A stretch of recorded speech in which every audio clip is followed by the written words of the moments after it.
So yeah, I'm going to be telling you how to make APIs that don't suck.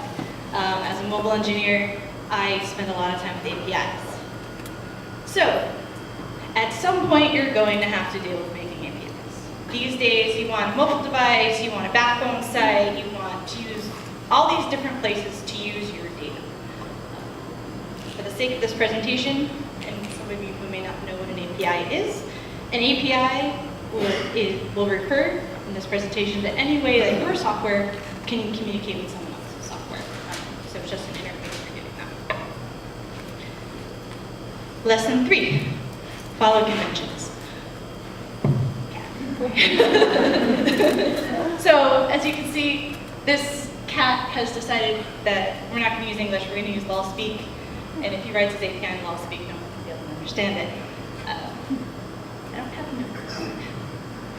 Sorry, I don't have notes. So following conventions are really important, not only because you're creating a piece of software that no one else knows. So if you follow conventions, it'll be a lot easier for people to find problems. They'll be able to say, hey, you're not following the HTTP status code convention, and you're returning the wrong thing here. You can say, huh, that is a problem. And it just makes it easier for communication. Conventions also save you money because you can develop faster. And people can develop faster against your API because they're going to know how to develop these problems. They're going to know what to expect. And conventions make developers happy. We love talking to each other about our problems. If you have something that is really, really super different than everyone else's, you're going to have a hard time finding help for it. So, summary, conventions save time, conventions save money, and conventions make developers happy. Lesson 2 is don't be clever. I found that a lot of times, especially in APIs, people are like, oh, I can do this really cool thing that does this and then it does that. Keep it simple. People are going to want to get at your data. They're going to want to get at your data fast, and they're going to want to spend the least amount of time figuring out how to get your data. So keep it simple. Keep it, conventions. And also be concise. If you have a really, really long format, like you have to specify like 17 million different things, people aren't going to. Keep it short, keep it simple. Summary, keep it short, keep it simple, don't be clever. Lesson number 1, document, document, document. I can't stress how important it is that you document your APIs. Why? 6 months from now, 5 years from now, 10 years from now, someone's going to be using this API probably.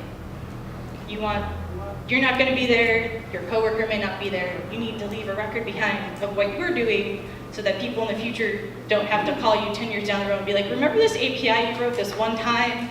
Do you remember how that works? You don't want to do that. So document, document, document. Lesson 0. We start at 0 because we're programmers. Expect the unexpected. You're making code that's going into production. You should always expect that your code's going to stay around for a really long time. So if you use conventions, if you're simple, if you're smart, it's going to be a lot easier for people to use your stuff going forward for many, many years to come. So lesson 0 summary is follow conventions, don't be clever, and document, document, document. And these will be posted online where there's some really excellent resources on how to actually design your APIs for different systems. So you should check those out. There's even a book on there. I know, books, paper, read it, it's great. And that's it.